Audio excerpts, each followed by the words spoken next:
నువ్వు సంబంధాలు చూస్తున్నప్పుడు ఎలా చూడాలి చెప్పనా? దేవుణ్ణి నమ్మిందా, విశ్వాసం కలిగి ఉందా, సేవకు ఒదుగుంటాదా, మాట వింటాదా, ప్రపంచంతో తనకు అనుభవం ఉందా లేదా, ఈ అనుభవం లేకుండా నా మాటకు జవదాటకుండా ఉంటాదా, మాటను ఎదిరించే పిల్ల, ఇవన్నీ లెక్కలు చూడాలి. 1,00,000 ఇస్తారా 2 లక్షలు ఇస్తారని అడగకూడదు.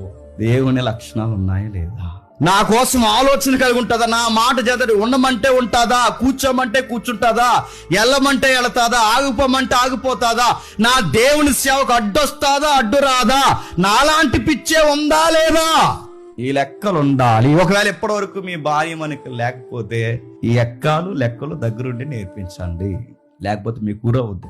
నేను చూసిన నా సర్కిల్లో నేను చెప్తున్నాను, ఏమని పెళ్లిళ్ళు చేసుకున్నారు తెలిసి, మా ఆయన అంతేంత లేదు, తోపు తురుమని చేసుకున్నారు. తీరా దగ్గరకు వచ్చి తోపు కదని అర్థమైంది. చేసుకున్న క్రైస్తవులను బట్టి లోబడి ఉండాలి కదండి. టార్చర్ పెట్టేస్తారు. నేను చూసాను.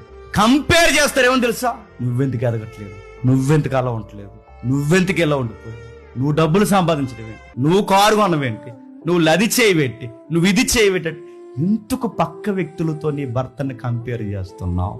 ఇలాంటి మైండ్లు ఏ భార్యల కన్నా ఉంటేనే మళ్ళీ చెప్తున్నాను, ఆ భర్తకు ఊరండి. అది అలా కొనుక్కున్నారు, వీళ్ళు ఎలా కొనుక్కున్నారు, అలా చేసుకున్నారు, వీళ్ళు ఎలా చేసుకున్నారు, మనం ఎలాగే ఉన్నాం, నువ్వు అలాగే ఉన్నావు, నేను చేసుకున్న నా జీవితం నాశనం అయిపోయింది. అంటే నీ జీవితం నాశనం అయిపోవడం కదా చెప్పండి.